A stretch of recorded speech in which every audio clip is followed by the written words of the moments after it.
शब्द। तुझे भरोसा नहीं ना, तो फिर जा अपने कमरे में जाकर देख। तेरे पलंग के नीचे तुझे तेरी माँ की हड्डियाँ मिलेंगी। प्रभात दौड़कर अपने कमरे में जाता है और अपने पलंग के नीचे देखता है। वहां पर सचमुच एक कंकाल पड़ा हुआ था और उसके शरीर पर जो कपड़े थे वो प्रभात की माँ के थे।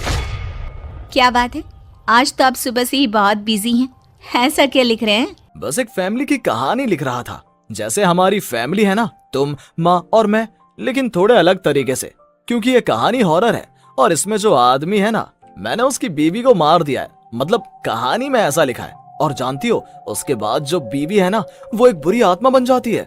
क्या बेटा, इस तरह की डरावनी कहानियां क्यों लिखता है तू? जानता है ना, हम जो सोचते हैं, जो लिखते हैं, हमारा दिमाग पूरा दिन वैसा ही होता रहता है। माँ, परेशान होने वाली क्या बात है? राइटर हूँ मैं, मेरा तो काम है कहानियां लिखना। और वैसे भी ये सिर्फ एक कहानी है माँ, कोई सच नहीं है। उसके बाद कुछ दिन बीत जाते हैं। एक रात प्रभात को अपने ऑफिस से लौटने में देरी हो जाती है। रात के लगभग 12 बजे हुए थे। प्रभात जैसे ही अपने घर पहुंचता है, उसने देखा कि उसकी पत्नी दुर्गा डाइनिंग टेबल पर उसका इंतजार कर रही है। आ गए आप? कब से आपका इंतजार कर रही थी। देखिए ना, खाना भी ठंडा हो गया है। अरे दुर्गा, आज तुमने अपने इतने लंबे लंबे बालों को खोलकर क्यों रखा है? तुम तो हमेशा अपने बाल बांध कर रखती हो। वो क्या है ना प्रभात, जब इंसान अपनी जिंदगी से मुक्त हो जाता है ना, तो उसे दूसरे सारे बंधन खोल देने चाहिए। इसलिए मैंने अपने बालों के बंधन भी खोल दिए। ये तुम किस तरह की बातें कर रही हो? तुम ठीक तो हो? मैं बिल्कुल ठीक हूँ प्रभात। अच्छा चलो खाना खाओ। वो क्या है ना दुर्गा, मुझे भूख नहीं है। ऑफिस में कुछ खा लिया था। कोई बात नहीं, मैं तुम्हारे लिए एप्पल काट देती हूँ, एप्पल खा लो। नहीं दुर्गा, मुझे नहीं खाना है, मेरा मन नहीं है यार।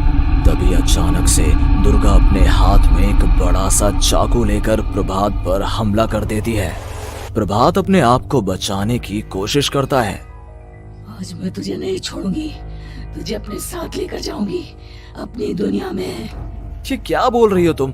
तुम्हारा दिमाग खराब हो गया है। आखिर तुम हो कौन? दुर्गा अपनी गर्दन टेढ़ी करते हुए बोलती है। मैं दुर्गा हूँ, तुम्हारी पत्नी। ध्यान से देखो मेरी आंखों में।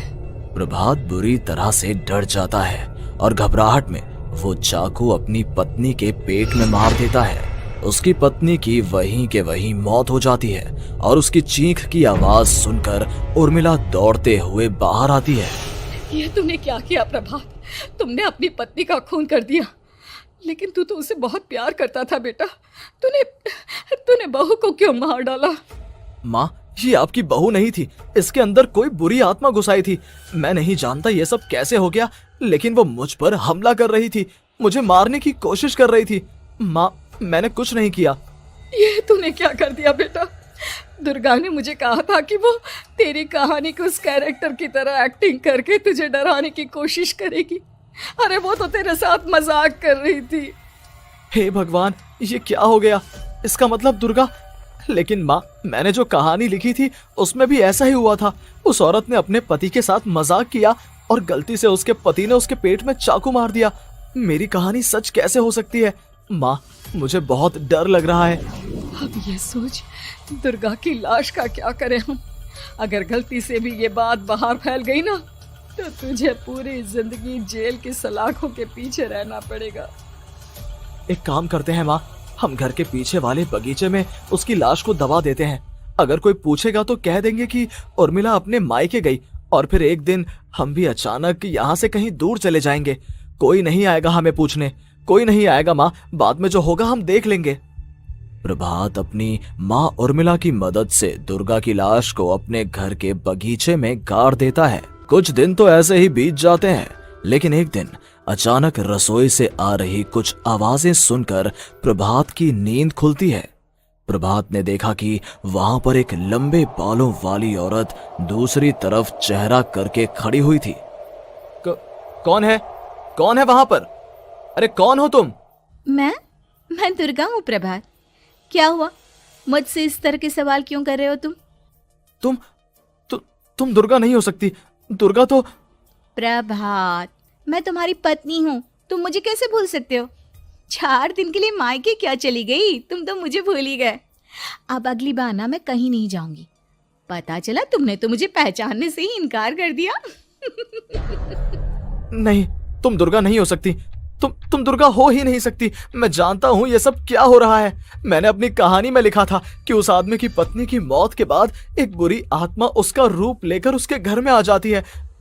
तुम वही हो ना? और अचानक से खूबसूरत दुर्गा का चेहरा काला पड़ जाता है। उसकी आंखें लाल हो जाती हैं और पूरे शरीर पर बाल, लंबे नुकीले नाखून, उसके दोनों पैर उल्टे हो जाते हैं और बेहद डरावनी आवाज में वो चिल्लाकर कहती है, बुरी आत्मा, मेरा खून करके मुझे अपने ही घर में गाड़ कर तू मुझे बुरी आत्मा कह रहा है? मैं तुझे छोड़ूंगी नहीं। और अचानक से प्रभात के घर में बेहद डरावनी आवाजें गूंजने लगती हैं। घर में चारों तरफ बहुत सारी बुरी आत्माएं नजर आने लगती हैं। प्रभात घबरा कर अपनी माँ को आवाज देता है, माँ कहाँ है आप? जल्दी आइए माँ, देखिए ना ये सब क्या हो रहा है। प्रभात ने देखा कि अचानक से उसकी माँ कमरे से दौड़ कर आती है। क्या हुआ प्रभात? और ये लोग कौन है? इन सब की गर्दन टेढ़ी क्यों है? इनके बाल खुले हुए। हाँ प्रभात, ये सब लोग तो मुझे मरे हुए नजर आ रहे हैं। हाँ माँ, ये सब लोग मरे हुए ही हैं और ये ठीक वैसा ही हो रहा है जैसा मेरी कहानी में हुआ था। लेकिन मेरी कहानी के हिसाब से तो आप भी। अचानक से उर्मिला का रूप बदल जाता है। वो भी एक डरावने साए की तरह बन जाती है और बेहद डरावनी आवाज में चिल्ला चिल्ला कर कहती है, मर गई तेरी माँ। जानता है, कल रात जब तू सो रहा था ना, तो मैंने उसके शरीर का सारा खून पी लिया। अब बस हड्डियां बची है उसके शरीर में। नहीं, ऐसा नहीं हो सकता। ऐसा बिल्कुल नहीं हो सकता। मेरी माँ नहीं मर सकती। तुझे भरोसा नहीं ना? तो फिर जा, अपने कमरे में जाकर देख। तेरे पलंग के नीचे तुझे तेरी माँ की हड्डियां मिलेंगी। प्रभात दौड़कर अपने कमरे में जाता है और अपने पलंग के नीचे देखता है।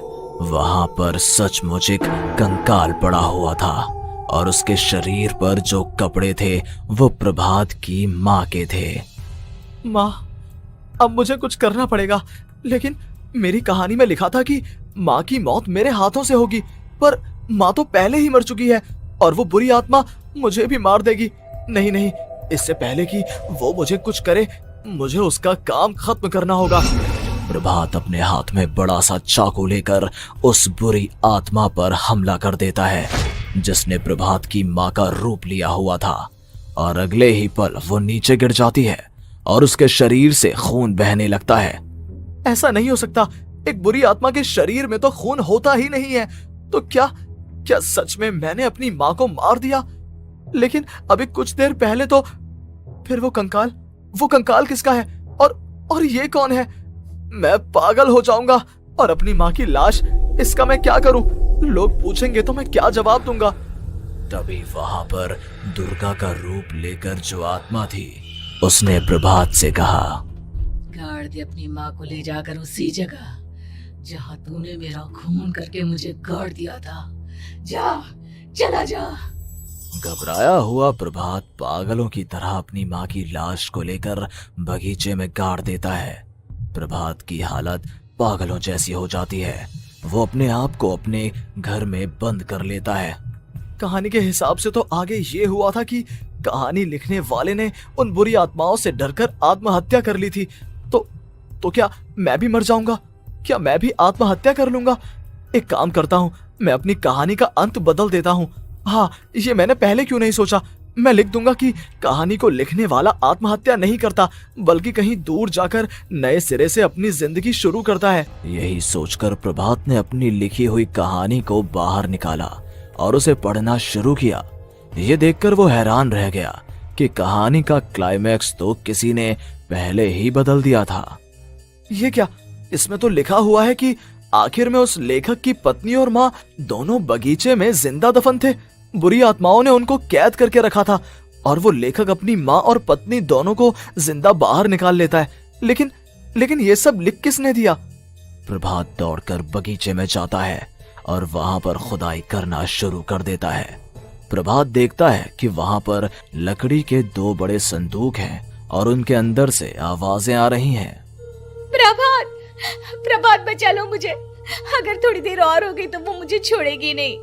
बेटा देखो, मैं इस बक्से के अंदर बंद हूँ, प्लीज मुझे बाहर निकालो, वो बुरी आत्मा किसी भी वक्त मुझे मार डालेगी।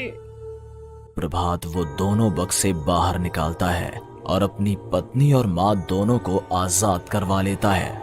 लेकिन तभी वहां पर अचानक से एक बेहद डरावनी और खौफनाक दिखने वाली औरत आ जाती है।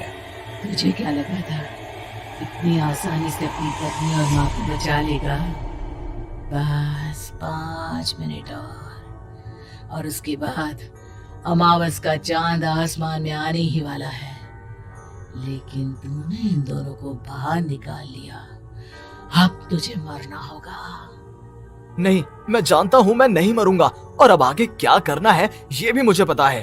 प्रभात, ये बहुत खतरनाक है, हमें मार डालेगी। प्रभात चलो यहाँ से। नहीं दुर्गा, अब मुझे अच्छी तरह से पता चल चुका है कि इस बुरी आत्मा से हम कैसे पीछा छुड़वा सकते हैं। और इतना कहकर प्रभात अपने हाथ में पकड़ी हुई सिंदूर की थैली उस बुरी आत्मा के ऊपर उछाल देता है। कुछ ही देर में वो जमीन पर गिरकर राख में बदल जाती है। ये सब क्या हो रहा था बेटा? ये सब तुम्हारी लिखी हुई इस कहानी की वजह से हुआ है ना? नहीं माँ, पहले मुझे भी ऐसा ही लगा, लेकिन बाद में पता चला कि बरसों पहले हमारे इस बगीचे की जमीन के अंदर किसी को जिंदा गाड़ दिया गया था और बस उसी औरत की आत्मा हमें परेशान कर रही थी। उसी ने मेरे शब्दों में जान डालकर उस कहानी को जिंदा कर दिया था। मुझे माफ कर दो प्रभात, मैंने आपकी कहानी के साथ छेड़छाड़ की थी और उसे बदल दिया था। माफी मांगने की जरूरत नहीं है दुर्गा, तुम्हारे उस बदलाव की वजह से ही आज हम सब जिंदा हैं, क्योंकि आखिर में कहानी में वो हुआ जो तुमने लिखा था।